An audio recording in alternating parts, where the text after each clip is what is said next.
Comme on le sait tous, Samuel Eto'o va faire l'objet d'une enquête pour blanchiment d'argent en France.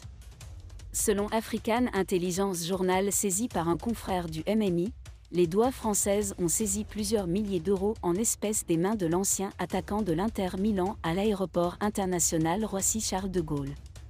Désolé de vous interrompre, ce rapport peut contenir des commentaires soumis au choix de l'auteur.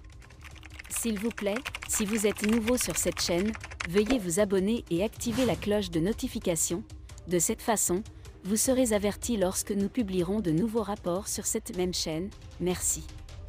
Le défaut de prouver l'origine de ces fonds entraînera une enquête pour blanchiment d'argent, selon une autre source. Poursuivant, le confrère a souligné que l'enquête portait sur plusieurs milliers d'euros saisis en janvier dernier entre les mains d'un gardien camerounais. Selon French African Intelligence, le 23 janvier 2023, Samuel Eto'o a été contrôlé par les douanes à l'aéroport Roissy-Charles de Gaulle à Paris avec plusieurs dizaines de milliers d'euros non déclarés en route vers Oran. L'Algérie pour le deuxième match du Cameroun au championnat d'Afrique des Nations, CHAN, a rapporté un journal français.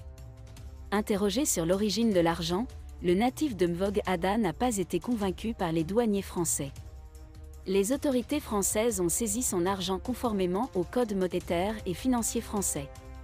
Bien que Samuel Eto'o avait un passeport diplomatique du Cameroun. Il accuse l'ancienne gloire d'avoir enfreint les dispositions du code monétaire et financier français, qui stipule que tout transfert d'espèces supérieur à 10 000 euros, 6,5 millions de francs CFA, à l'étranger doit être signalé aux autorités. Pour recouvrer ses droits, Samuel Eto'o va arrêter Magnus Ekumu, ambassadeur du Cameroun à Paris. Son intervention est restée sans réponse.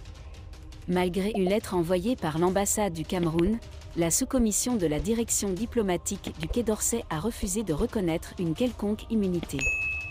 Justification: lors de l'inspection, les ordres de la mission n'ont pas été portés à la connaissance du ministère français des Affaires étrangères par l'ancien responsable international, a expliqué le journal français. Bien que l'affaire se soit tournée vers la diplomatie, les autorités françaises ont demandé à l'ambassadeur de prouver l'origine de l'argent. Rappelé pour présenter des pièces justificatives, les chiffres fournis par Samuel Eto'o n'ont de nouveau pas convaincu les douaniers. Alors l'ancien attaquant du FC Barcelone fait l'objet d'une enquête pour blanchiment d'argent, lit-on auprès d'un confrère. Merci d'être resté avec nous jusqu'à ce point, comme toujours pour promouvoir la liberté d'expression. Laissez vos opinions à ce reportage dans la section commentaires ci-dessous. Si vous avez aimé cette vidéo, merci de liker, partager, commenter et surtout vous abonner à la chaîne. Et on se retrouve très vite pour une prochaine.